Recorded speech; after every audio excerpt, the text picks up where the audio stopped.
In the quiet lanes of medieval Europe, life moved at a slower pace than it does today. Streets were lined with timbered houses, market stalls were set up each morning, and the rhythm of the town followed the ringing of bells from the parish church.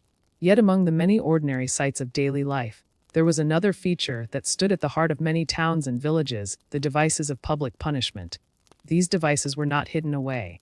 They were placed where everyone could see them.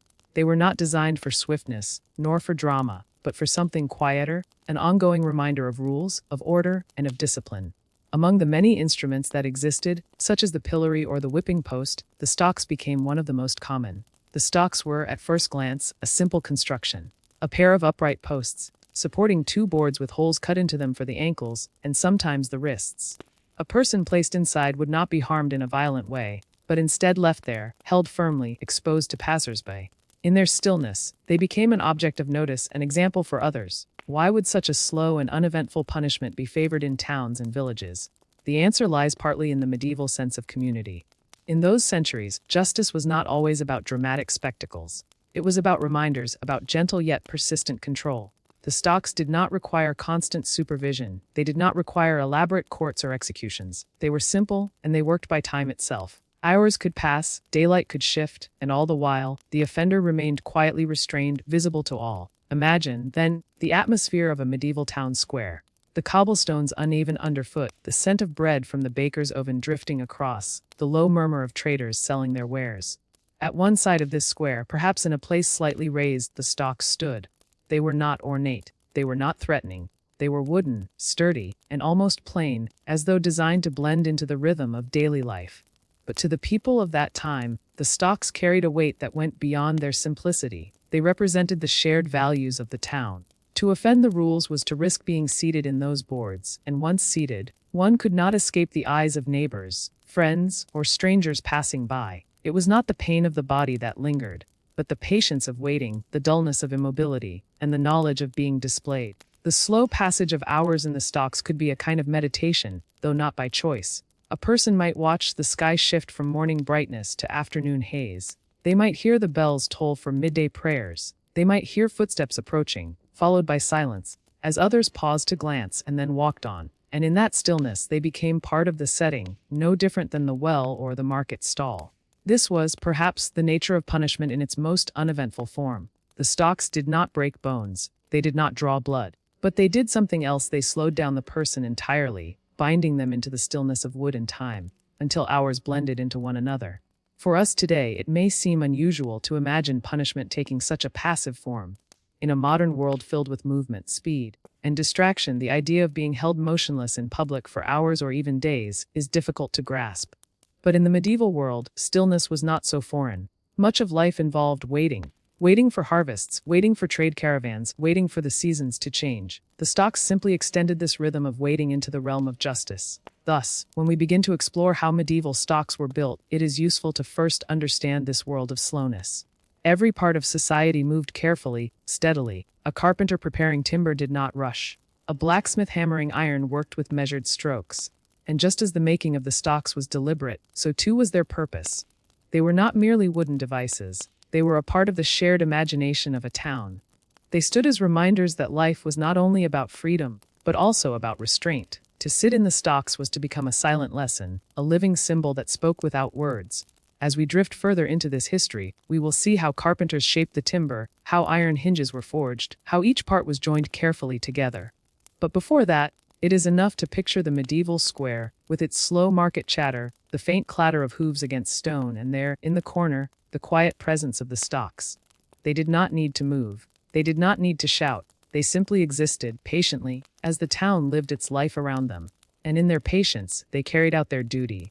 If we wish to understand how medieval stocks were built, we must also understand why they were built.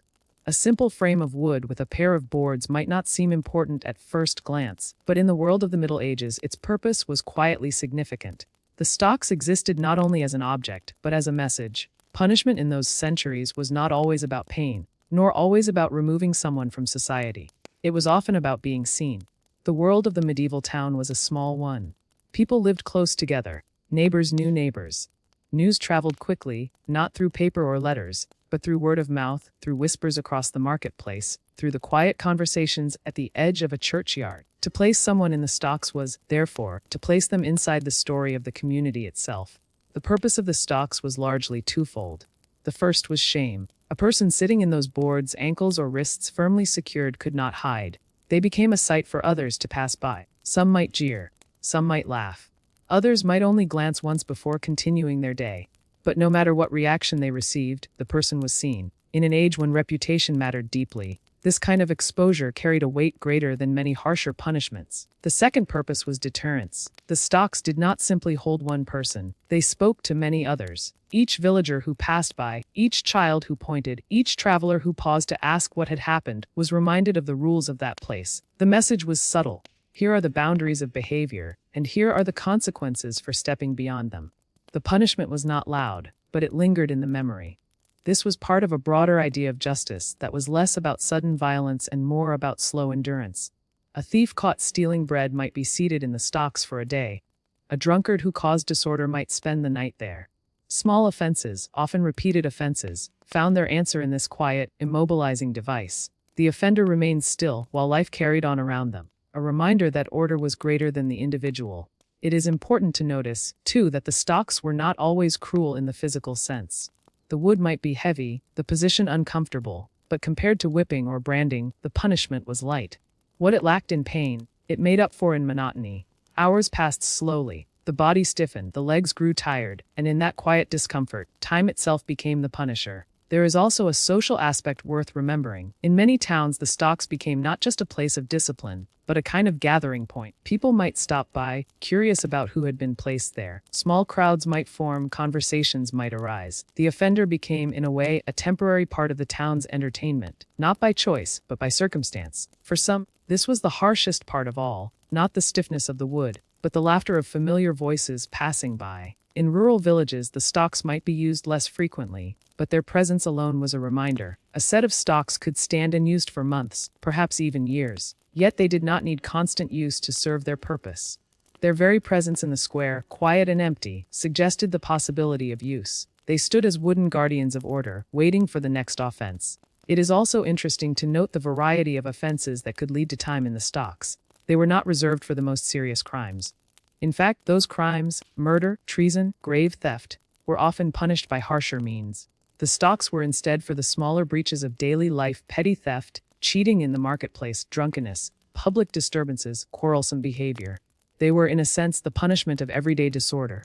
Thus, the purpose of the stocks was both practical and symbolic. Practical, in that they restrained the body. Symbolic, in that they displayed the offender. Together, these purposes blended into one: the slow correction of behavior through exposure and waiting. If you picture again the medieval square, you can see how this purpose fit neatly into the rhythm of daily life. A merchant sold cloth, while nearby a villager sat in the stocks. A baker sold bread, while the offender listened to the passing voices. The punishment did not stop the world. It accompanied it, like another stall in the market, another sight on the street. And so, as we think of how the stocks were constructed, the timber, the tools, the ironwork, we must keep in mind that their true strength was not only in their physical form. Their strength was in their role as symbols. They did not need to be elaborate, for their meaning came not from decoration, but from use. The carpenter who shaped them knew this. The blacksmith who forged the hinges knew it as well. Each understood that this simple device, once placed in the square, would speak quietly, day after day, year after year, to everyone who passed. The stocks did not move, they did not shout, but in their stillness, they carried out their purpose. They were patient teachers, holding those who erred, and reminding those who watched. When a carpenter of the Middle Ages was asked to build a set of stocks, the task did not begin with tools, nor with drawings. It began with wood.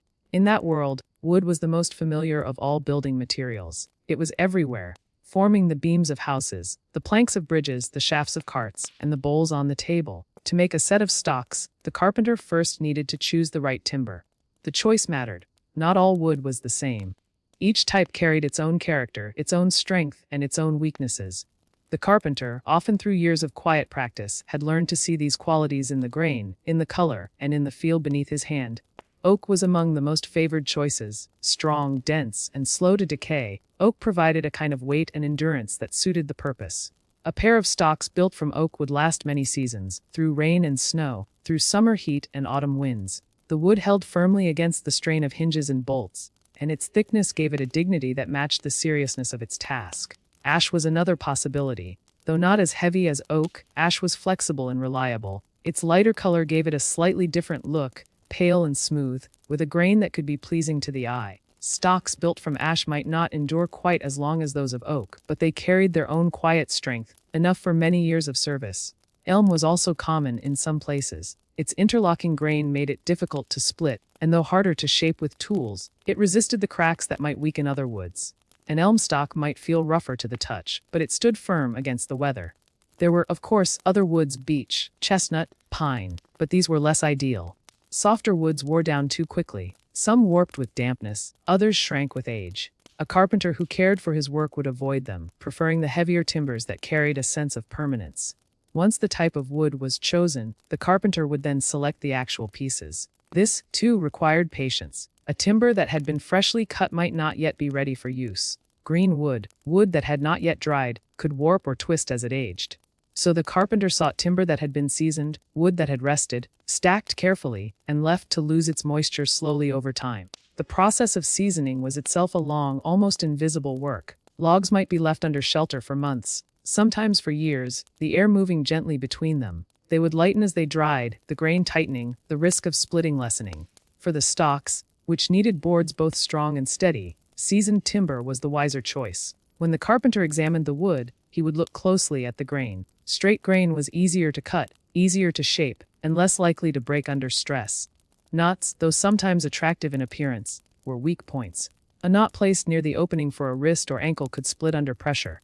Thus, the carpenter selected boards as free of knots as possible, smooth, even, and consistent. Imagine the quiet workshop where this selection took place. The smell of timber filled the air, earthy and clean. The carpenter might run his hand slowly across the plank, feeling for ridges, for roughness, for hidden flaws. He would lift it, judge its weight, and place it aside if it did not meet the need. Piece by piece, he gathered the materials, knowing that from these boards would come not just a device, but a tool of order for the entire town. The stocks required more than one kind of timber. The upright posts needed to be thick, to bear the strain of the boards that held the prisoner. The cross boards, those that closed over the ankles or wrists, needed to be wide and flat, with a smooth surface against which the skin would press. Each piece had its role, and each role demanded the right material. There was also the question of size. The carpenter did not build for one person, but for many. The holes for ankles had to fit both large and small. The boards had to be broad enough to hold firm, yet not so large that they became unwieldy. Thus, the carpenter thought not of a single offender, but of the community as a whole. The timber became, in a way, a silent agreement between the craftsman and the town, strong enough to last, plain enough to serve. The purpose of this care was not decoration. Stocks were rarely ornate. They were not carved with fine patterns, nor polished to a shine. They were tools, plain and direct. Yet even in their plainness, the choice of timber gave them a quiet dignity. Oak, ash, or elm, these woods carried the weight of centuries, the patience of growth, the memory of forests. And so, before the first tool was lifted, before the first cut was made, the carpenter had already shaped the future stocks in his mind. He had chosen wood that would endure, wood that would not betray the work with cracks or weakness. He had seen in the timber the possibility of restraint, the possibility of order. It is easy, perhaps, to overlook this step. One might imagine the stocks as quickly built, rough, and careless. But in truth, the slow choosing of materials was as important as the building itself.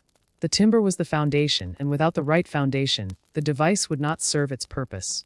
Thus, the making of stocks began not with noise, but with silence, not with hammering, but with looking, not with haste, but with patience. And in that patience, the carpenter joined the long rhythm of medieval life, where even punishment began with wood, chosen carefully, from the heart of the forest. To build the medieval stocks, timber alone was not enough. The boards, no matter how carefully chosen, needed shaping, smoothing, and joining. For this work, the carpenter reached for his tools. These tools were not many, but each had a purpose, each was used with patience, and each had been handed down, in form if not in substance, from generations before. The carpenter's tools of the Middle Ages were simple compared to those of today, yet they carried within them centuries of craft. Each was made by hand, often by the village blacksmith, and each bore the signs of use. Handles worn smooth by long hours of work, edges carefully sharpened, surfaces darkened by touch and time. The saw was among the most essential. With it, the carpenter divided large timbers into usable planks, cut posts to length, and shaped boards into the forms he required. Medieval saws were often framed, with wooden handles that allowed tension to be held in the blade. Some were broad for long, straight cuts, others narrow for curves and finer work. The sound of the saw was steady and low, the blade moving forward and back, biting slowly into the grain. In the quiet of the workshop, this sound became almost a rhythm, patient, unhurried, like breathing. Alongside the saw was the axe, or more often the carpenter's adze. Where the saw divided, the adze shaped. With its curved blade set at a right angle to the handle, the adze allowed the craftsman to smooth rough surfaces, to hollow and refine. Each stroke peeled away thin layers of wood, the shavings falling in gentle curls to the floor. The smell of fresh timber rose with every strike, sharp and clean, filling the workshop. The chisel was another constant companion. Made of iron or steel, its sharp edge, when struck with a mallet, cut grooves, mortices, and slots.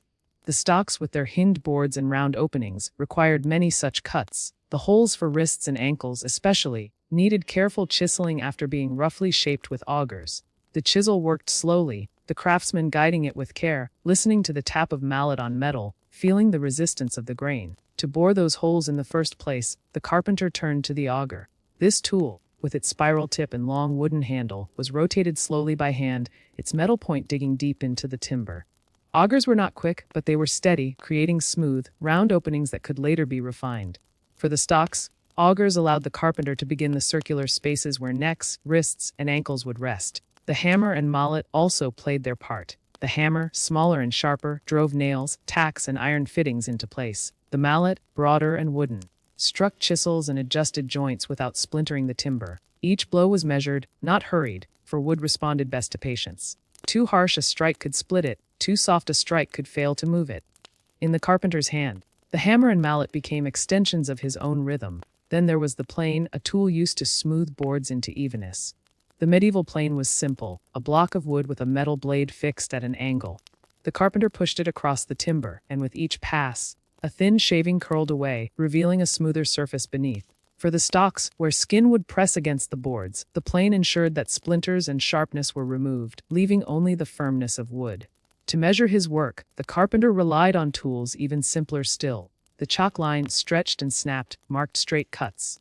The square, often a simple right-angled frame of wood, guided corners and joints. The rule, sometimes no more than a marked stick, gave rough lengths.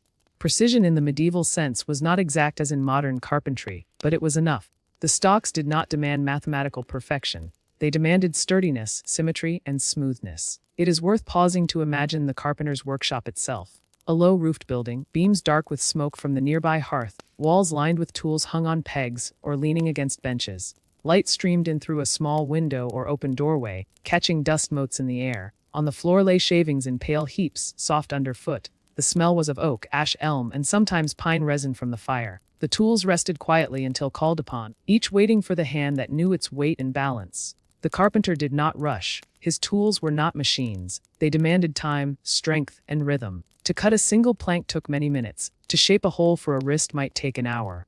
But the slowness was accepted, for in that world, time itself moved differently. Work was measured not by the clock, but by the completion of the task. The stocks, once begun, would be finished in their own season, neither hurried nor delayed. And so each tool played its role. The saw divided, the adze smoothed, the chisel cut, the auger bored, the plane refined, the hammer and mallet joined. Together they transformed raw timber into something shaped for purpose. Without them, the stocks could not exist. With them, the carpenter gave shape to the order of the town. It may seem simple now to speak of saws and chisels, of augers and planes. But in the Middle Ages, these tools were more than objects. They were investments, carefully kept, sharpened, repaired, and passed down. A chisel might serve one carpenter for decades. A plane might be used by father and then by son. Their edges carried the memory of countless boards, countless strikes, countless hours of labor. Thus, when we picture the building of the stocks, we must also picture these tools. Each stroke of saw and chisel, each curl of shaving from the plane, was part of the story. The stocks were not built all at once. They were built slowly, patiently, with tools that had their own quiet history. And in that patience, in that rhythm of tool in hand, the carpenter joined again the slowness of his world. For even the making of punishment devices was a calm, deliberate craft, carried out with the same care as a cart, a chest, or a door. Once the timber had been chosen, the carpenter's next task was to prepare it. This was not an exciting stage nor a dramatic one. It was slow, careful, and necessary. The wood, though strong, was still rough, still uneven, and still too heavy in its natural form to become a part of the stocks. it needed shaping. The first step was often cutting the timber to length. The carpenter, standing beside a long plank or beam, would measure its span with a marked stick or by pacing it with his eye. He would then take up his saw, setting the blade to the grain, and begin the steady back and forth rhythm. Sawdust rose with each stroke, drifting down in pale flecks. The sound was low, rasping, and unhurried. A single cut might take many minutes, perhaps half an hour, but the carpenter did not mind. Time, in his world, moved with the wood. After cutting came the task of smoothing the surfaces. A plank, straight from the tree, carried the memory of bark, the roughness of its outer skin, the ridges of its growth. These would not do for the stalks. The boards that held ankles or wrists needed to be plain and even, without splinters, without harsh edges. For this, the carpenter reached for his adze or his plane. The adze, with its curved blade, allowed him to chip away the rough outer layers, the blows steady and deliberate. Each strike peeled the wood back, leaving a flatter surface. The plane, pushed forward again and again, took off finer shavings curling like ribbons onto the floor. Slowly, the plank became smoother, its grain revealed like faint lines upon a page. This smoothing was not for beauty. The carpenter did not aim for polish or decoration. It was for function, for durability, and for the simple comfort of knowing that the wood would not splinter under the pressure of iron fittings or the weight of the prisoner. It was also for the skin of those who would one day sit in the stocks. Even in punishment, there was no need for unnecessary injury. The stocks were meant to restrain and to shame, not to wound. Once cut and smoothed, the wood often needed drying further, for even seasoned timber could still hold traces of dampness. If wood was too wet, it would warp in time, the boards bending out of shape. To prevent this, carpenters sometimes left prepared planks stacked neatly, with small gaps between them, so that air could pass. In the dim light of the workshop, these stacks of boards rested quietly, day after day, until the carpenter judged them ready. The posts, which would stand upright in the ground, required special preparation. They had to be thick, firm, and able to resist rot. Sometimes the lower ends of these posts were charred lightly in a fire before being placed into the soil. The slight burning hardened the surface, making it more resistant to dampness. At other times, the posts were smeared with pitch or oil for the same purpose. These measures were simple, but they gave the timber longer life. The boards that would form the locking sections, the two halves with holes for ankles and wrists, demanded even greater care. They had to be cut to equal length, smoothed evenly, and left broad enough to hold the openings securely. The carpenter might lay them side by side, running his hand across the edges to feel for differences. If one was thicker, he planed it down. If one was warped, he set it aside. Symmetry mattered, for the boards would hinge together, closing with precision. All this preparation could take days. One might imagine the carpenter's workshop as a place of constant activity, but often it was a place of waiting. A board cut too quickly, or used before it was dry, could ruin the entire piece. Better, then, to move slowly, to allow the timber to rest, to return to it only when it was ready. As the boards lay in their places, the carpenter perhaps thought of the forest from which they came. Each plank had once been a tree, standing for decades, perhaps centuries, in the quiet of the woodland. Now it was being shaped for a new kind of stillness, the stillness of holding another human being in place. From the silence of the forest to the silence of the town square, the journey of the timber was marked by patience. Once the wood was cut, smoothed, and dried, the carpenter prepared the edges. The ends were squared, corners trimmed, rough splinters pared away. He worked with knife and chisel, not to decorate, but to ensure that every joint would fit, every hinge would sit flat, and every bolt would hold firmly. The stocks were not meant to be fine furniture, yet they required a kind of plain craftsmanship.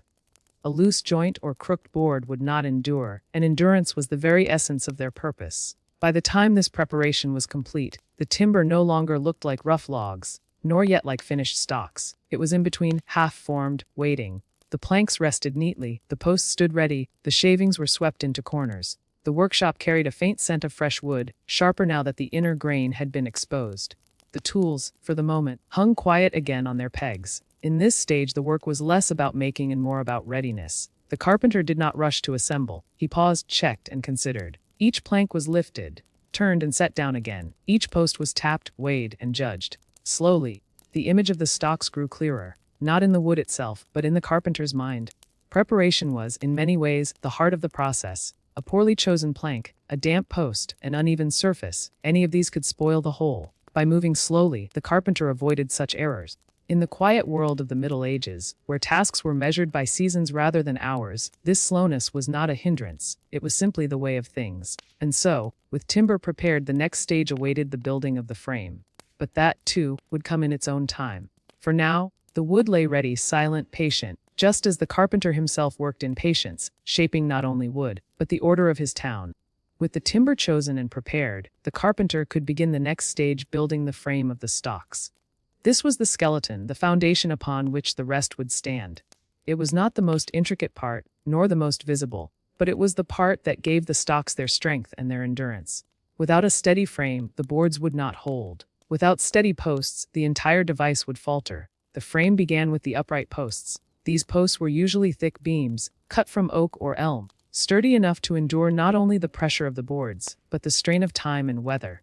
They were to be set firmly in the ground, for the stocks stood not upon a floor, nor within a building, but often out in the open square. They needed to resist wind, rain, and frost, year after year. The carpenter measured the length of each post, often taller than a man's waist, to allow a portion to be buried securely in the earth. The lower ends, as mentioned before, were sometimes hardened by fire or coated with pitch to slow decay. Once ready, they were lifted, heavy, solid, awkward, and carried to the place where the stocks would one day stand. There shallow pits were dug wide enough to hold the beams upright. The posts were lowered in, steadied, and packed with soil and stones. The carpenter tamped the earth down with slow, firm strokes, pressing it tighter and tighter until the beams stood like trees rooted in the square. Between these uprights, the carpenter set the crossbeam. This beam was the first sign of the structure taking form. It joined the two posts, holding them apart at the correct distance. For this, the carpenter often used a mortise and tenon joint, a method as old as woodworking itself. In one post, he cut a hollow space, the mortise. On the end of the crossbeam, he shaped a tongue, the tenon. Fitted together, they joined like puzzle pieces, snug and firm. The chisel and mallet worked patiently here. Each tap of the mallet drove the chisel deeper, cutting the hollow square. Each shaving of the knife refined the tenon, shaping it until it slid into place without force. It was slow work, but once joined, the pieces held with a strength greater than nails alone could give. The stocks would not shift nor creak, nor collapse when pressure was applied. The carpenter often secured these joints with wooden pegs. Small holes were drilled through the mortise and tenon together, and into these holes he drove dry wooden dowels. Over time, as the wood swelled with air and moisture, these pegs tightened, locking the pieces more firmly still. Unlike iron nails, which might rust, the wooden pegs endured quietly, expanding and contracting with the rest of the frame. Once the uprights and the crossbeam were in place, the carpenter added braces or side supports. These were angled timbers fixed between the posts and the beam, preventing wobble. Stocks were often subjected to leaning, pulling, and the restless movements of those confined. A frame that shifted even slightly would soon weaken. The braces ensured steadiness, giving the whole structure the quiet dignity of permanence. At this stage, the carpenter often paused. He would step back, look at the frame, and judge its balance. Was it level with the ground? Were the posts upright? Did the crossbeam sit firmly? Adjustments could be made with a chisel here, a plane there, soil tamped a little more tightly, or a peg driven a little deeper. Nothing was rushed. The frame, once complete, would support the stocks for many years. It was worth the patience. The work itself was simple to describe, yet slow in practice. Imagine the carpenter, perhaps working alone or with an apprentice, lifting beams, holding them in place, marking joints, cutting with chisel and saw. Hours passed with little change visible to the eye. Yet each movement brought the frame closer to completion. By the end of this stage, the carpenter had created not yet a punishment device, but a sturdy wooden structure. It looked almost like a low doorway, two posts rising from the ground, joined by a beam. There was nothing ornate, nothing threatening. Yet in this plain frame lay the promise of what was to come. The stocks were not large, nor did they dominate the square. They were modest in size, often no more than waist high, and yet their presence carried weight. This weight came not from size, but from meaning. The frame that now stood ready would soon hold the boards that restrained, the hinges that closed, the locks that secured. The carpenter, finishing this stage, perhaps leaned on his mallet, brushing wood dust from his hands. Around him, the town continued its life. The chatter of traders, the clop of hooves, the ringing of the church bell. But in the corner of the square, a new frame stood quietly, unnoticed by some, curious to others. It was only wood, yet it was already a part of the town's order. The building of the frame was an act of patience. It required no grand gestures, no flourish, only careful joining, steady cutting, and the rhythm of hand and tool. Yet without it, the stocks could not exist. Like the bones of the body, unseen but vital, the frame gave structure to what was to follow. And so, the carpenter prepared himself for the next task, shaping the locking board. That piece, more intricate, more visible, and more symbolic, would require equal care. But for now, the frame stood ready, plain and strong, a wooden outline of discipline, waiting quietly in the town square. With the frame standing strong and steady in the town square, the carpenter turned his attention to the most recognizable part of the stocks, the locking board. This was the piece that transformed a simple wooden frame into a device of restraint. Without it, the structure was only timber and posts. With it, the stocks became complete. The locking board was not just one board, but two. Together, they formed a set of jaws, closing gently but firmly around the neck and wrists of the person placed inside. The bottom board was fixed in place. The upper board was hinged, allowing it to open and close. When the two boards met, they created a flat surface with 3 round openings, one for the neck and one for each wrist. The carpenter began by selecting planks of dense, straight-grained wood. Oak was a frequent choice for its hardness and resistance to splitting. These planks needed to be thick enough to endure pressure and thin enough to be worked with precision. He laid them across his bench, smoothed their surfaces with a plane, and examined them for knots or cracks. A board with too many flaws could weaken, and in time, that weakness could mean repair. He sought planks that would endure quietly. Once chosen, the carpenter measured the length of the boards. They needed to span the distance between the uprights of the frame, with a little room to spare. Too short, and the boards would not sit properly. Too long, and they would extend awkwardly, making the device cumbersome. With chalk or charcoal, he marked the length, and with slow, steady strokes of the saw he cut them. Next came the careful work of shaping the holes. These holes were the defining feature of the stocks. They were not large circles, nor small ones, but sized just enough to encircle neck and wrists without crushing. To mark them, the carpenter used a compass, or simply a length of string tied to a peg. He drew one circle in the center, larger, for the neck, and 2 smaller ones to either side for the wrists. The symmetry was important. If the holes were uneven, the stocks would sit uncomfortably. Though discomfort was part of the punishment, the carpenter aimed for precision. Cutting the holes required patience. With an auger, he drilled a line of small openings around the edge of each circle. Then, with a saw or chisel, he removed the wood between them. The process was slow, almost meditative drill, cut, tap, smooth. Chips fell onto the bench, gathering like shavings of time. When the rough circles were free, he smoothed their edges with a rasp, softening them so they would not splinter against the skin. The goal was not cruelty in the wood itself, but confinement. With the holes shaped, the carpenter placed the boards one atop the other, marking them so that the openings would align. The bottom board was fixed securely to the crossbeam of the frame. The top board, however, needed to move. For this, he fashioned a set of hinges. The hinges were usually made of iron, forged by the blacksmith. They were not delicate but broad and sturdy, designed to swing open and shut many times without breaking. The blacksmith hammered and bent the iron over his anvil, shaping the knuckles of the hinge, fitting a pin through their center. The carpenter then fixed them to one side of the boards with heavy nails or bolts. When lifted, the upper board rose smoothly, revealing the 3 openings. When lowered, it met the bottom board with a quiet thud. To keep the boards closed, the carpenter added a hasp or a simple lock on the opposite side of the hinges. Sometimes it was no more than an iron clasp secured with a pin. Other times, a padlock or bolt was used, ensuring the board could not be lifted without a key. The sound of the clasp closing was the final act of the stock's restraint. When assembled, the locking board looked plain, yet unmistakable. 3 round holes cut into wood, joined by a hinge, held by a clasp. There was nothing ornate, nothing decorative. Yet in its simplicity lay its strength. Anyone who looked upon it knew its purpose. The carpenter might lift the board once more, testing the swing of the hinges, lowering it gently, hearing the dull meeting of wood upon wood. He would check the fit of the clasp, adjusting if needed, and run his hand along the edges of the holes, feeling for roughness. He did not rush. The work was steady, slow, and careful, for this board would be opened and closed many times in the years ahead.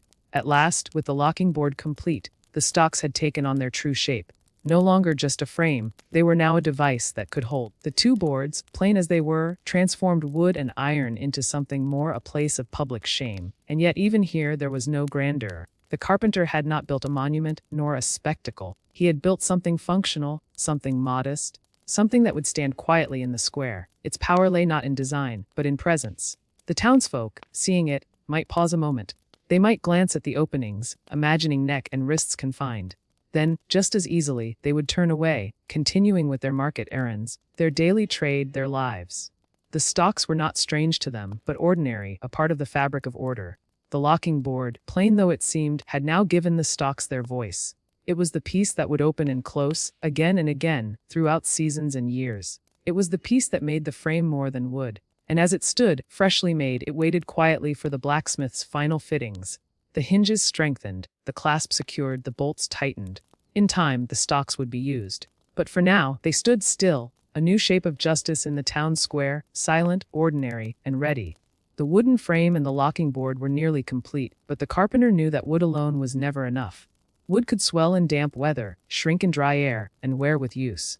To strengthen the structure, iron was needed, and so, the next step in the making of the stocks required the quiet skill of the blacksmith. Iron was the silent partner of medieval construction. It was never the star of buildings or devices, but it was always present, holding things together, steadying joints, fastening boards. Without iron, the stocks might warp or loosen too quickly. With iron, they could endure for years, perhaps even decades. The blacksmith's forge was a place of steady heat and methodical sound. The bellows pushed air into the coals, glowing them bright and red. Iron bars, dark and cold at first, were placed into the fire until they softened and glowed. The sound of the hammer striking the anvil came slowly, rhythmically, never hurried. Each strike lengthened or bent the iron into shape. For the stocks, the blacksmith prepared a modest set of pieces. He did not need armor or swords, nor the fine hinges of a noble's chest. He needed broad, simple fittings hinges, clasps, bolts, and nails. Each piece was made for strength, not beauty. The hinges came first. The carpenter had already fixed one side of them to the boards, but the final shaping was left to the blacksmith. A hinge was made of 2 flat leaves of iron, joined by a rounded knuckle. Through the knuckle, a pin was passed, allowing one leaf to swing freely while the other remained still.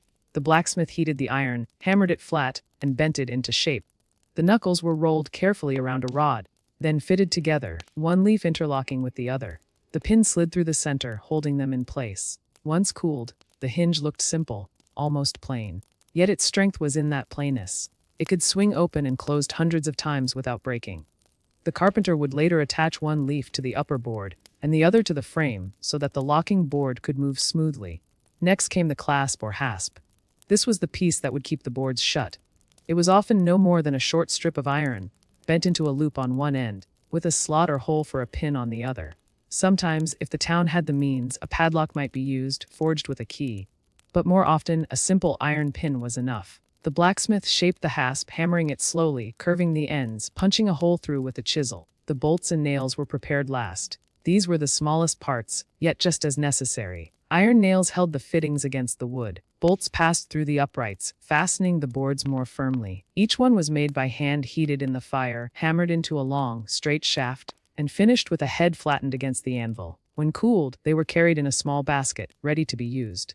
The blacksmith's work was quiet in its repetition. Strike, turn, heat, strike again. The sparks leapt, then faded. The forge glowed, then dimmed. Nothing was hurried. Nothing was rushed. The pieces were small, but they were made to last. When all was finished, the carpenter collected them. He laid the hinges, the hasp, the bolts, and the nails carefully upon his bench. Each piece of iron contrasted with the pale surface of the wood, dark against light, hard against grain. Together, they would form a balance of strength and restraint. The carpenter began the final fitting. He placed the hinges along the edge of the locking board, driving the nails deep into the wood. The iron leaves spread wide, flat against the surface, holding steady. The knuckles aligned, the pin sat firm, and the upper board swung open and closed with ease. Then he fixed the hasp on the opposite side, one piece attached to the upper board, the other to the lower. When closed, the two met perfectly, allowing a pin to pass through. He tested it, lifting the board, lowering it, sliding the pin in and out. The sound was faint, a soft clink of iron against iron. The bolts were driven through the uprights, securing them to the ground beam. The carpenter hammered them slowly, each strike sending the bolt deeper.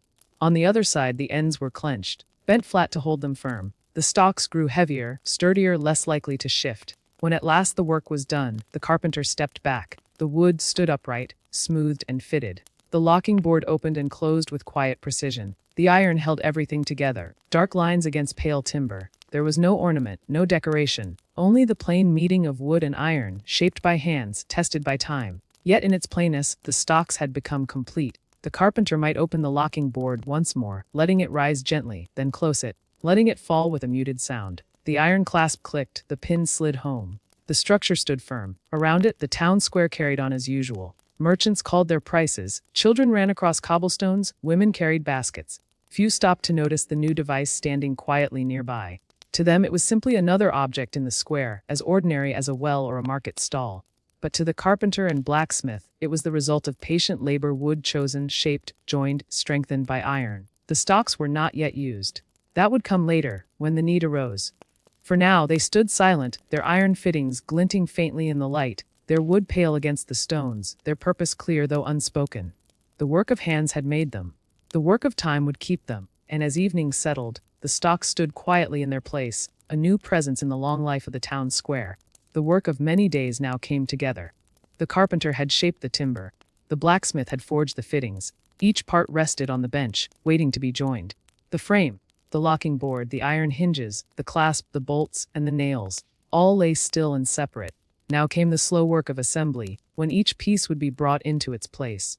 The carpenter began with the upright posts. They had been cut to length, smoothed with the plane, and squared at the base. Each was lifted carefully, set upright upon the ground beam. The ground beam was the foundation, a heavy length of timber laid flat, its ends squared, its surface leveled. Without this beam, the posts might lean or shift. With it, they stood steady. The carpenter fixed the posts to the beam with long iron bolts. He drilled holes through the posts and the beam with his auger. Then, sliding the bolts through, he hammered the ends flat on the far side. The iron bent and clenched, locking the pieces together. Slowly, strike by strike, the posts became firm, no longer able to move. Next came the crossbeam, set between the posts at shoulder height. This crossbeam held the locking board in place. It was cut to fit snugly, its tenons sliding into mortises carved into the posts. The joints met with a dull thud, wood against wood. The carpenter tapped them tight with his mallet, then drove wooden pegs through to keep them fixed. The frame was taking shape now, a ground beam, two uprights, and a crossbeam.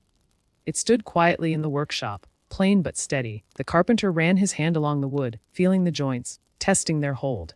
Nothing wobbled, nothing shifted. Now he turned to the locking board.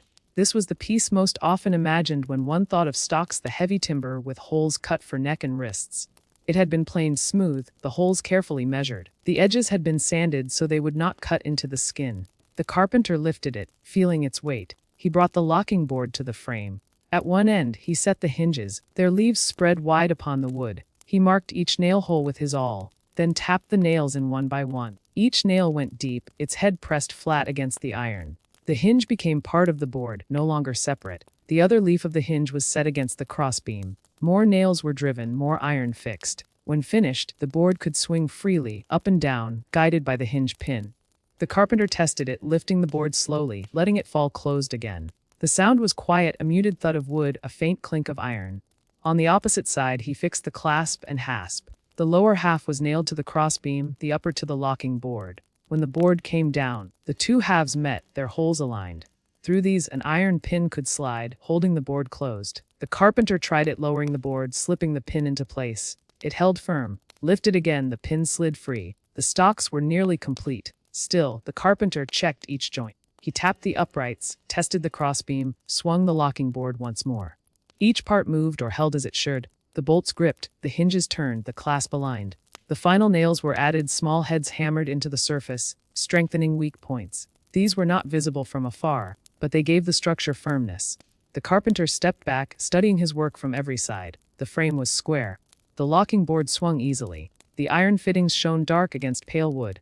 Now the carpenter imagined the stocks in their place. He thought of the town square, the cobbles beneath, the market stalls nearby. He thought of the ground beam resting upon stones, the uprights standing tall.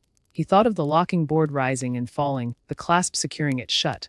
The assembly was done, yet the work did not feel hurried. Every step had been slow. Each strike of hammer, each turn of auger, each fitting of joint had come at its own pace. Nothing had been forced, nothing rushed. The stocks seemed less like a punishment device, and more like a quiet piece of carpentry. For a long moment, the carpenter stood still, listening. The workshop was silent now. The sawing had ceased, the hammering quiet, the bellows cold. Only the completed stocks remained, standing as a plain shape against the wall. They did not speak, but they seemed to wait, their presence steady and sure. Later, the stocks would be carried to the square, set upon their foundation, fixed into the life of the town. But for now, in the stillness of the workshop, they were complete. The carpenter ran one last hand across the wood, feeling the smoothness of the plain surface. He touched the iron pin, slid it through the clasp, lifted it free. Each motion was simple, slow, and steady. The stocks did what they were meant to do. They held fast, they moved when needed, they stood firm. And so, the assembling was finished. The parts that had once been separate, Timber and iron, posts and beams, hinges and clasp, were now joined into one. A structure had been made, ordinary in appearance, patient in purpose, enduring in design. The carpenter sat quietly on his stool, tools beside him, hands resting. Outside, the sun fell lower, and the light through the workshop window grew softer. Shadows stretched along the floor. The air cooled. The stocks stood silent in the fading glow, their outlines steady, their form unchanging. In time, they would move to their place in the world. But for this moment, they rested where they were, whole and complete, waiting in the calm. With the stocks complete, the time came to place them where they would stand. A structure such as this could not remain in the workshop. It was not built for quiet storage, nor for private display. It was built for public life, for presence in the open air. The carpenter, with help from townsmen, would now move it to the square where people passed daily, where the eyes of neighbors could always fall upon it. The morning chosen for the placement was calm. The sky stretched pale, the light unhurried. The stocks were lifted from the workshop floor with care. 2 men took hold of one end, 2 men the other. Slowly, they carried the frame through the wide door, stepping carefully, for the weight was not small. The wood creaked faintly, the iron fittings clinked with each motion. Outside, the town stirred quietly. Market stalls were being raised, their canvas sheets pulled over wooden poles. The sound of carts rumbled on cobblestones. Chickens clucked, dogs barked. The air held the faint smell of bread baking. Amid these ordinary sounds, the stocks were carried with a steady pace, drawing only mild glances from passers-by. The town square was the chosen place. It was not the largest of spaces, but it was the heart of the town. Here, people gathered for markets, for announcements, for festivals, and for common talk. Here, news spread quickly. Here, the stocks would serve their purpose, best visible to all, yet quiet in their presence. A spot had been marked in advance. It was near the center of the square, but not so close to the market stalls that goods would be disturbed. It was slightly to one side, where a low stone wall curved, and where people often stood to watch events. The ground here was firm and level, cobblestones laid flat, with space for the beam to rest. The men lowered the stocks carefully, setting them upon the ground. The carpenter walked around them, inspecting the spot. He knelt to touch the cobbles, pressing his palm against their surface. They were solid, unmoving. This was good, for the stocks needed stability. Yet cobblestones alone were not enough. The carpenter had prepared small foundation stones, square cut and heavy. These were laid first, aligned in a row where the ground beam would rest. The stones raised the stocks slightly above the damp of the street, protecting the wood from rot. Each stone was tapped into place, adjusted until it lay flat. Now the ground beam was set upon them. It rested evenly, the weight of the posts pressing down, the whole structure steady. The carpenter tested it, rocking it gently. It did not shift. The foundation was sure. With the stocks upright, the carpenter once more checked the hinges and clasp. He lifted the locking board, let it fall shut, slid the pin through the clasp. All worked as before, no different from the workshop. The air around, however, was different. Here, in the open square, the stocks no longer seemed like simple carpentry. They seemed like part of the town itself, a feature of the place, a silent shape among many others. The townspeople paused as they passed. A woman carrying bread looked at the structure, then turned her eyes away. A boy leading a goat tugged at the rope, the goat stopping briefly to sniff the wood. A man with a cart slowed, then moved on. None lingered long. The stocks were not strange, nor new in idea. Yet their presence drew a kind of quiet recognition, as if all understood their purpose without words. The carpenter, with the help of others, fixed the stocks more firmly. Iron spikes were driven through the base into gaps between stones. Wedges were tapped into the sides to prevent tilting. Each strike of hammer echoed softly against the walls of the square. When all was done, the stocks could not be shifted easily. They had become part of the ground they stood upon. By midday, the task was finished. The stocks stood at their place, upright and plain, their wood catching the sunlight, their iron fittings dark against the brightness. Around them life continued, stalls filled with goods, children ran with sticks. Dogs trotted between legs, voices rose and fell in ordinary talk. The stocks, new though they were, blended into this scene as if they had always been there. The carpenter stood at a distance, watching. His work was complete. He thought of the timber chosen from the forest, the sawing, the planing, the shaping. He thought of the iron heated in the smith's forge, hammered and bent to form. He thought of the slow joining of each part, and the steady carrying to this place. Now all those steps had ended here, in the open square. The stocks would stand through sun and rain, through market days and quiet evenings. They would see many things: laughter, trade, quarrels, songs, punishments. They would hear the voices of townsfolk, the cries of animals, the calls of merchants. Yet they themselves would remain unmoved, their form unchanged. As shadows lengthened across the square, the carpenter left. The townsfolk no longer looked often at the stocks. They had already become another fixture of the place, like the fountain at the corner or the wall where notices were posted. Their presence was certain, their meaning clear, their silence unbroken. In the calm of the evening, when the market stalls were taken down and the cobbles grew empty, the stocks remained. The last light of the sun touched their wood, warm for a brief moment, then faded. Darkness settled, the square grew quiet, and the stocks stood still, waiting in the night.